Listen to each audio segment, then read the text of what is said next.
예, 미토콘드리아라는 책 다시 갖고 왔습니다. 암의 원인도 단순하다. 만약 같은 두루마리가 사람에게도 같은 효과를 나타낸다면 암의 발단이 된 최초의 세포도 마찬가지로 자살 감행에 실패하고 대신 중식을 계속해서 종양을 형성할 것이다. 자, 이 부분에 대해서 조금 말씀을 드릴까요? 왜 이게 종양이라는 게 나올까? 이런 생각을 해볼 수가 있겠죠. 캡처 쓰게. 여기 보면 그 종양을 형성한다. 그러니까 이제 종양이라는 것에는 어떤 이런 죽은 여기서 자살 세포를 계속해서 이 그 미토콘드리아가 이게 주문을 줬는데도 불구하고 이루어지지 않았기 때문에 종양 덩어리 안에 이제 쌓이겠죠.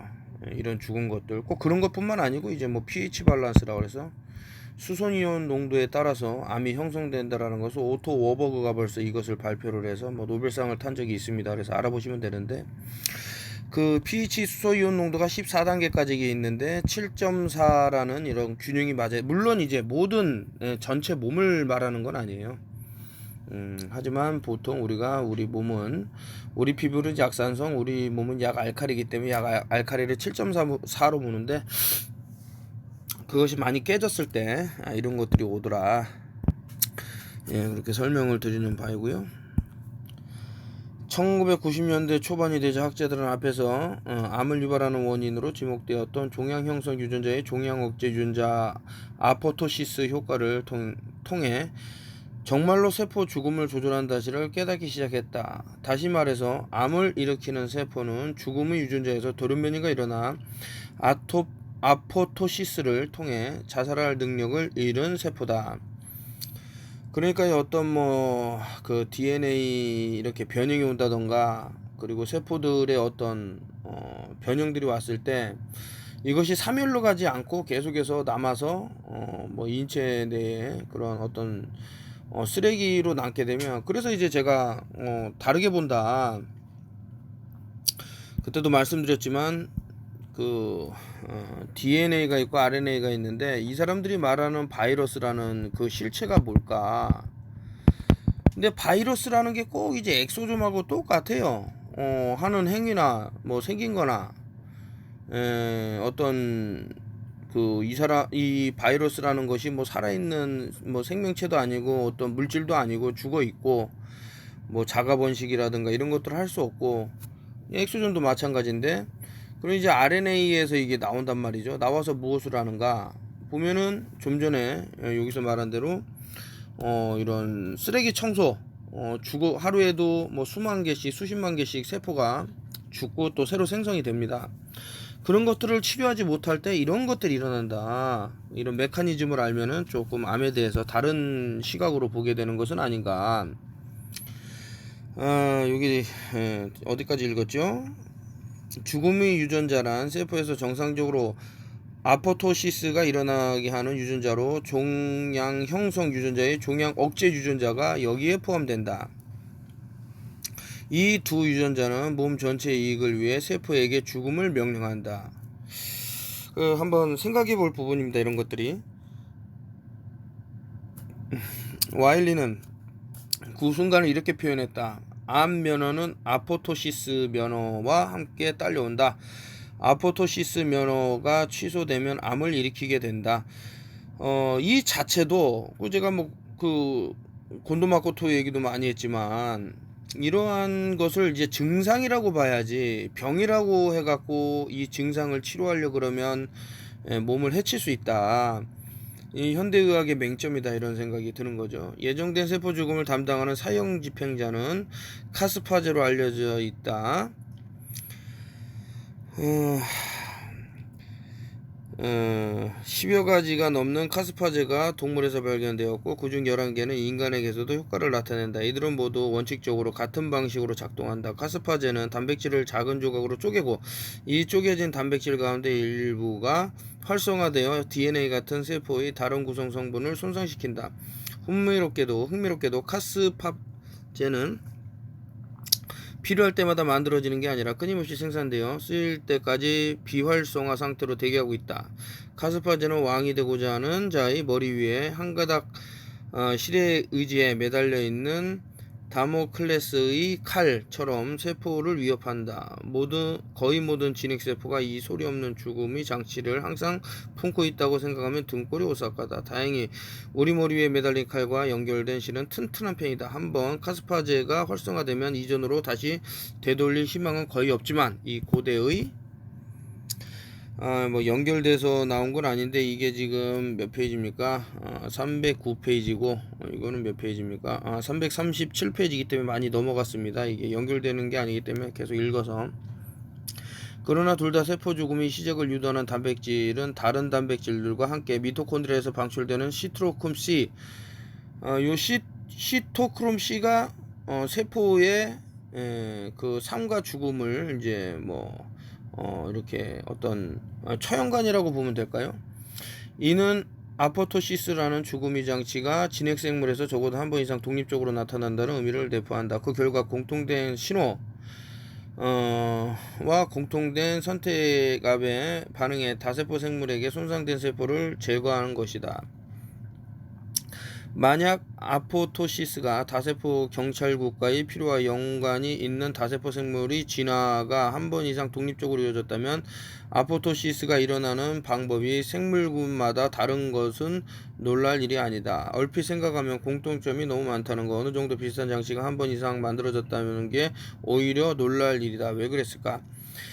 자, 이거 블랙스톤이었나요? 그게 아마 지금 이 책을 쓰신 분이 미토콘드리아라는 책을 쓰신 분이 이제 산소라는 책도 썼고, 여기서 이제 몇 번 언급되는 의사들이 있는데, 과학자들이 있는데, 그분이 또 이제 쓴 칼럼인가요? 봤더니만, 이제, 잘못 알려진 것 중에 하나가, 텔로미어라는 것이 이제 그런 세포들을, 이렇게, 미토콘드리아가 아니라 텔로미어를 계속 늘리는 것이 이제 아까 전에 봤던 것처럼 원래 죽어야 될 세포들을 계속 살려놓는 거기 때문에 암하고 연관이 있다 이런 얘기를 하는데, 그거는 이제 너 근시안적인 시각이고, 세포들이 계속 죽어 나가면 계속 분열을 할 거 아닙니까? 그러면 당연히 텔로미어는 짧아져요. 바닷가재 같은 경우 보면은 뭐 영원히 안 죽을 수도 있다 이런 얘기를 하더라고요. 이게 걔네들은 미토콘드리아가 짧아지지 않기 때문에 그냥 껍질만 자꾸 이제 탈피를 해서 살아갈 수만 있다면 죽지 않는다 이런 얘기가 나오는데, 그래서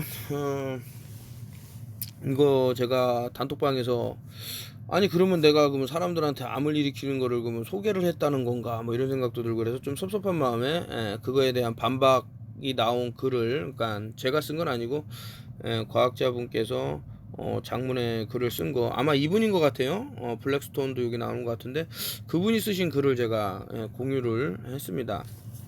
뭐 아닐 수도 있어요. 뭐 동명이인일 수도 있고 아니면 제가 이름을 착각했을 수도 있지만, 그의 주장에 따르면 세포 군체를 이루면 단세포로 있을 때보다 이득이 많지만 세포 군체를 이루는 세포가 분화되기 시작하면 이야기는 달라진다. 세포가 분화하면 어떤 세포는 세포 군체를 이동시키는 운동수단 같은 하찮은 일을 수행하는데, 어떤 세포는 자실체를 형성해 자신의 유전자를 전달한다. 여기서 건강 상태가 생길 수밖에 없다.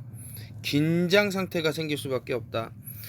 하찮은 노예세포의 불만을 잠재울 방법은 무엇이 있을까? 세포 군체를 이루는 세포들은 유전적으로 동일하지만 똑같은 기회를 얻지는 못한다. 일종의 신분제도가 생겨 어떤 세포는 다른 세포들의 폐를 끼쳐가며 특별한 지위에 오른다. 블랙스톤의 주장에 따르면 해류와 국제적인 환경 변화와 세포 군체에서 차지하는 위치에 따라 세포마다 먹이와 산소의 공급이 달라진다. 먹이와 산소의 공급이 다르면 산한 환원 기울기가 달라진다. 어떤 세포는 산소와 영양분을 풍부하게 공급받으면 어떤 세포는 조금 덜 받기 때문이다. 세포마다 이제 받아들이는 게 다를 수가 있는데 이게 337인가요? 그 이어지나 보고요. 이제 또 한참 넘어갔네요. 제가 이제 그 사진을 찍을 때 그때 당시엔 이 얘기를 해야겠다고 찍지만 또 시간이 지나면 또 잊어버릴 수도 있고 아니면 또 생각지도 않은 건데 느닷없이 떠올라서 말하는 부분도 있기 때문에 좀 이해를 바라겠습니다. 그러나 휴머 같은 일부 원시 진핵생물에서는 미토콘드리아의 융합과 미토콘드리아의 DNA 제조합이 일어난다는 사실이 10년 전에 알려졌다. 당연히 인류학자들은 휴머를 인간과 비교하는 것은 무리라고 할 것이며 이 정도로 당대의 지배적인 정설에 도전하기는 어렵다. 그 밖에 홍학 같은 종류에서도 제조합의 증거가 나와 호기심을 더했지만 이 역시도 인간의 진화와 비교하기에는 부적합하다는 이유로 쉽게 묵살되었다. 미네소타 대학의 바스키 타에리 티아가리잔과 동료 연구들은 쥐에게서도 미토콘드리아 DNA 제조업이 일어난다는 사실을 발견했다. 쥐는 포유류이다. 안심을 하기에는 인간에게 가까운 편이다. 안심을 그러다 2001년에 사람의 심장근에서 미토콘드리아 DNA 제조업이 일어난다는 사실이 밝혀졌다. 이 연구 결과도 제조합이 한정된 범위에서만 일어났기 때문에 큰 문제를 일으키지는 않았다. 대부분의 미토콘드리아에는 자유라디칼에 의한 손상에 대비해 똑같은 염색체가 5에서 10개 정도씩 들어있다. 모든 염색체의 독감은 유전자 부위가 손상된 일은 거의 없기 때문에 똑같은 유전자 부위가 손상된 일은 거의 없기 때문에 정상적인 단백질 생산을 계속할 수 있다. 그러나 여분의 염색체를 축적하는 방법으로는 손상에 효과적으로 대체할 수 없다. 누더기가 된 염색체의 정상과 비정상 단백질이 뒤섞여 생산될 수 있기 때문이다. 손상을 더 효과적으로 복구하기 위해 보통 세균을 이용하는데 세균에서 이용하는 방식은 손상되지 않은 염색체의 조직을 재조합해 정상적인 작용을 할 수 있는 염색체를 다시 만드는 것이다. 한 미토콘드리아 안의 동등한 염색체 사이에서 일어나는 어떤 제조합을 상동 제조합이라고 하는데 이는 한 부모 유전 원칙을 위배하지 않는다. 방금 이야기했듯이 한 미토콘드리아 안에 일어나는 손상을 복구하는 방법일 뿐이다. 그러므로 미토콘드리아가 서로 융합되고 서로 다른 미토콘드리아 DNA의 재조합이 일어난다고 해도 모두 한 어머니에서 유래되었다는 사실에는 변함없다. 그래도 아버지 쪽에서 유래된 미토콘드리아가 난자에게 어렵사리. 이게 뭔 얘기냐면은 이제 그 모계 쪽에서만 이 미토콘드리아가 자손에게 전달이 되고 정자에는 아주 소수의 미토콘드리아가 있는데 이것들은 사라져서 어떤 수정이라든가 이런 것이 될 때 사라져서 없어진다. 뭐 이런 얘기죠. 그래서 그러니까 목에 어머니 쪽에서 다 온 거예요. 그 미토콘드리아라는 것은 예전에는 또 심지어는 인간 몸에 없었던 것이 이제 혐기성이기 때문에 들어와서 뭐 ATP 에너지를 생성하게 되는 그런 일까지 맡게 됐다. 뭐 이런 건데요. 또 이제 훌쩍 넘어갔나 봅니다. 현상 따위가 있다. 우리는 이것으로부터 대단히 중요한 결론을 이끌어낼 수 있다. 만약 노안에 기여하는 유전적이고 환경적인 요인 모두 미토콘드리아에 의해 조절된다면 우리는 이런 질환을 단번에 치료하거나 발병 시기를 늦출 수 있다. 그러나 지금처럼 이 질환을 개별적으로 정복하려고만 시도하면 효과를 거두기 어렵다. 우리에게 필요한 것은 일생 동안 자유라디칼 노출 비율을 낮게 유지하는 것뿐이다. 라고 했는데 이 자유라디칼이라는 것은 활성산소종이라고 그러고 ROS 그때도 말씀드렸지만은 안 생길 수는 없어요. 우리가 숨을 쉬는 동안 우리가 정확하게 우리 몸에 있는 균형과 맞출 수가 없습니다. 뭐 물이 뭐 70%다 뭐다 하지만서도 일단 산소가 몸 안으로 들어가면 하이드로겐하고 옥시전하고 그 비율이 뭐 정확하게 딱 뭐 양전하다라든가 이런 것들이 맞게 떨어질 수가 없기 때문에 음전하라든가 이런 활성산소종이 생기는데 그 중에서 일부라도 그러면 이제 손상을 입는다. 그러니까 숨을 쉬는 자체가 이제 어떤 산화되는 그 과정을 겪을 수 있는 그런 내용인데 바로 여기에서 문제점이 있다. 세포의 생존 단계마다 미토콘드리아와 전체적인 세포의 생리 기능을 자유라디칼 신호에 의존한다. 무턱대고 다량의 항산화제를 투여해 자유라디칼 생산을 억제하려는 시도는 제대로 작동한다 해도 상황을 더 악화시키기 쉽다. 나는 산소에서 제가 요 전에 유튜브 찍을 때 산소 이 작가가 쓴 걸 읽어드렸죠. 필요 이상의 황산화제가 몸에 해롭다는 개념을 제안했다. 비타민 C에 대해서도 그때 이제 강요를 했는데 의미가 없다. 비타민 C 황산화제를 먹는다고 하더라도 전혀 이제 생명 연장하고는 전혀 관계가 없다. 이런 말을 한 기억이 납니다.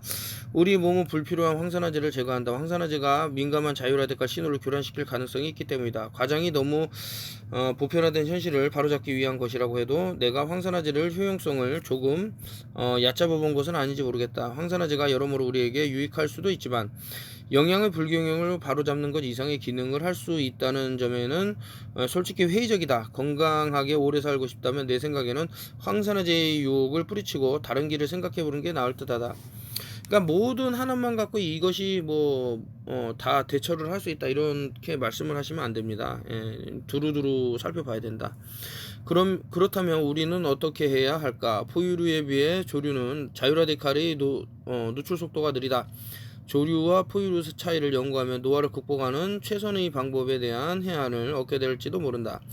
그러면 우리의 수명이 새의 수명에 근접할 수 있을까?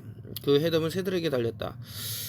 바르하의 선구적인 연구에 따르면 자유라디칼 누출 대부분은 호흡 연쇄의 복합제 원에서 시작된다.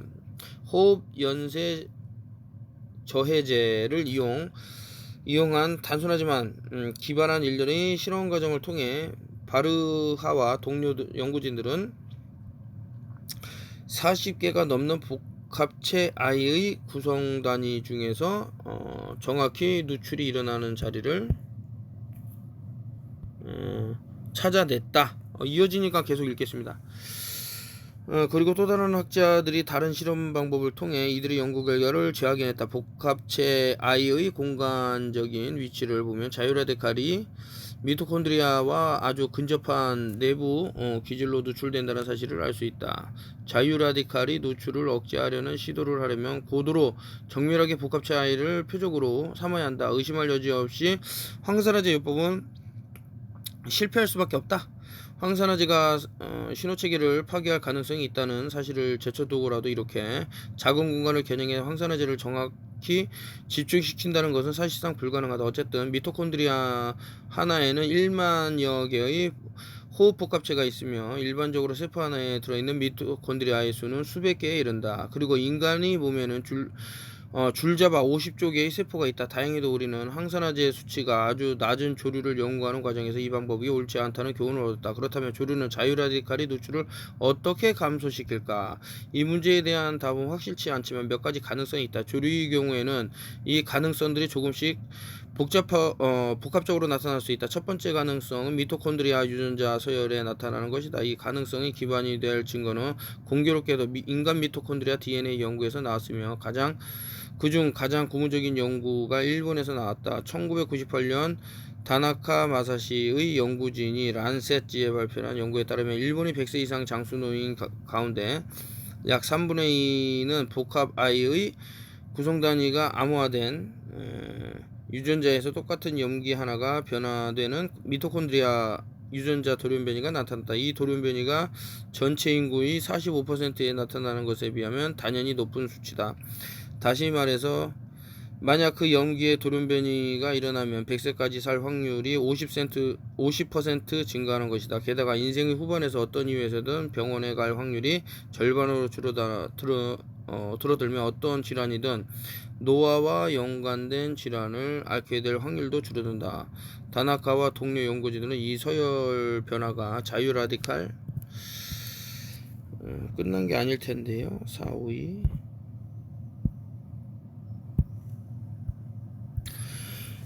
죄송합니다. 아까 전에 그 설명을 한다고 했는데 원래 이것 때문에 하루 종일 잡고 좀 얘기를 나눠야겠다 싶은데 그냥 막 넘어가는 바람에 요 히드라에 대해서 이번에도 블랙스톤이 답을 내놓았다. 그는 바다에서 세포 군체를 이루고 사는 히드라 충류 유성생식도 할 수 있고 무성생식도 할 수 있는 세포 군체라 그랬는데 한마디로 암수가 이제 섞여서 이제 아기가 나오는 것도 할 수 있고 무성생식은 이제 몸에서 자체적으로 또 다른 자신을 이제 복제해서 내보낼 수 있는 그런 생명체라는 거죠. 원시적인 동물을 오랫동안 연구했다. 그의 주장에 따르면 세포군체를 이루면 단세포로 있을 때보다 이득이 많지만 세포군체를 이루면 세포가 분화되기 시작하면 이야기가 달라진다. 히드라에 대해서는 뭐 여기서는 나오진 않았지만 상당히 그 죽이기 힘든 그런 것이 있는데, 글쎄 이것이 이제 뭐 민물에도 이렇게 있다. 그래서 이제 어항 같은데 이거를 제거하려고 해서 여러 가지 약품도 이제 사용해서 이 히드라를 잡는 것이 있는데, 그 뭐 죽일 수 없는 생명체가 아니고 어떤 약품이라든가 화학적인 걸로 이제 제거는 가능한데, 이제 민물에 있다 보니까 인간들도 이거를 마실 수 있고, 어떤 데를 보면 또 뭐 의료적인 행위를 해서 잘못해 갖고 이것이 이제 뭐 인간 몸으로 들어갔는데 너무나도 퍼지다 보니 뭐 다른 형태로 해서 몸 밖으로 이렇게 뭐 벌레로 해서 빠져나올 수 있는 그런 것도 있지는 않나라는 뭐 이런 생각도 드는데, 예, 최근에 이제 아기를 낳는데 이 히드라가 또 우연치 않게 여성이 이제 뭐 생식기 쪽이나 이런 데 가서 난자랑 이제 섞여 버리는 거예요. 그래서 팔다리가 이제 8개씩 나는 좀 기괴한 일들이 있는 것은 아닌가라는, 뭐 이게 전혀 불가능하다라고만 볼 수 없는 것이, 이 생명체를 우리가 모두 다 알 수 있는 것은 아니기 때문에, 그러니까 어떻게 이제 난자가 이제 정자를 만나 수정을 이룰 때 또 하필이면 이 히드라가 이렇게 들어가서 전혀 인간처럼 이렇게 인간의 존엄이라고 느낄 수 없는 듯한 그렇게 돼서 어떤 좀 피해가 유발되지는 않을까라는 생각도 들고요. 근데 이것을 아무리 잘라도 믹서기에 갈아도 계속 뭐 죽지는 않고 또 자란단 말이죠. 그 참 조심을 해야 되는 부분은 아닌가 해서 오늘 영상은 한번 요 히드라를 이제 중점적으로 말씀을 드리려고 그랬는데, 이게 또 수위가 높아지면 조금 그래서 그렇다면은 어떻게 뭐 할 수 있을까, 이제 일종의 이제 기생충이라는 생각하에서 뭐 흑호도라든가 아니면은 뭐 호박씨라든가, 그리고 그 밖에 뭐 파파야 씨라든가 예전에 많이 말씀드렸죠. 저는 어떤 양약을 통해서 고치는 것은 좀 바람직하지 않다고 보는 입장에서 이제 말씀드리는 바입니다. 이것은 들으실 분들이 몇 분이나 계실지 모르겠지만 일단 이게 뭐 도움이 될 분들이 분명히 있을 거라는 생각하에서 이 미토콘드리아에 대해서는 볼륨 8에다가 잠깐 올려놓기로 하고요. 좀 진행이 좀 매끄럽지 못했습니다. 어쨌든 제가 지금 미토콘드리아도 인간의 생명과 아주 직접적인 연관이 있지만 텔로미어 또한 아주 직접적인 연관이 있다고 해서 이런 자료들이 있는데, 한국에도 아마 텔로미어 센터가 건립되는 것은 아닌가 지금 어떤 움직임이 보이는데요. 그리고 해외에서도 또 헐리우드 배우들이 특정 섬이죠. 어디라고 지금 뭐 좀 공개하기는 좀 뭐하지만 거기서 의료적인 혜택을 받아서 뭐 60대든 70대든 80대든 다시 20대로 돌아가는 뭐 기적의 그런 것들을 이제 뭐 해보려고 하는 그게 지금 나왔습니다. 그냥 단순하게 뭐 그런 뭐 소설이나 영화처럼 그렇게 딱 돌아가는 건 아니고요. 그 여러 가지 과학적인 기술이 지원이 되겠죠. 보니까 상당한 이제 심려를, 그러니까 엄청나게 심혈을 기울인 그런 것들이 보이는데, 그런 앞으로는 이제 그 어떤 부를 일구고 이제 한다 그러면은 좀 이런 그 생명공학 쪽으로 같이 가야 그 무엇이 됐던 그 부가가치가 많이 치솟을 것 같다. 하여튼 좋은 내용을 조만간에 또 들려드리고, 텔로미어를 이제 계속 제가 한 5통째 먹고 있는데 엄청 좋죠. 좋고 여기다 이제 옵티H라는 수소만 들어있는 건 아니고 마그네슘, 뭐 아연, 뭐 셀레늄 이런 것들이 복합적으로 들어있는 건데, 그것을 이제 동시에 먹으니까 더 좋은 것 같더라. 그래서 저도 뭐 그 단순하게 뭐 사람들이 너 오래 살고 싶어서 그래, 뭐 그게 얼마나 오래 살려 그래, 이런 게 아니고 내가 건강하게 만수를 누리면서 내 원래 천수라 그러죠. 원래 타고난 그 생명을 누리면서 죽는 게 낫지. 계속해서 몸에 어떤 데미지가 가는 행동을 하면서 고통스럽게 다른 사람까지 힘들게 하면서 그래서는 안 되겠다. 어쨌든 미토콘드리아라는 책에 대해서는 요까지 갖고 마치겠습니다. 좀 다양하게 여러 가지 재밌는 얘기를 같이 해드리고 싶었는데 이게 수의상 좀 힘든 부분이 있습니다. 그래서 어떤 물질이 내 몸에 들어가고 그 들어간 그 어떤 뭐 물질 중에 더띵이라고 할 수도 있고 이것이 여러 가지 복합적으로 연관이 돼서 문제를 일으킬 수도 있는데 최근에 들어서는 이제 5G도 우리 인체와 어떤 연동이라고 할 수도 있고 또 어떤 파괴를 일으킬 수 있는 그런 부분이 없지 않아 있는 것 같아서 방사선이 완전 이제 어떤 일종의 불과 같은 거다. 이게 불에다가 손을 오래 넣어놓고 있으면 다 타버리겠죠. 그런 식으로 방사선 파장, 뭐 EMF라든가 RF라든가 뭐 전자스모그에 계속해서 노출이 되면 결국에는 이제 세포의 변화라든가 세포의 사멸, 그렇게 되면은 이제 뭐 정상적으로 생활하기 힘든 그런 게 나오겠죠. 이렇게 하고 마치겠습니다. 다음에는 또 여러분들한테 도움이 될 만한 책들을 갖고 와서 설명을 드리고, 이 책은 제가 뭐 과학적인 지식이 없으니까 못 말한다 뭐 이렇게 얘기할 수도 있겠지만 나름대로 좀 건질 만한 것들이 있었다고 저는 봅니다.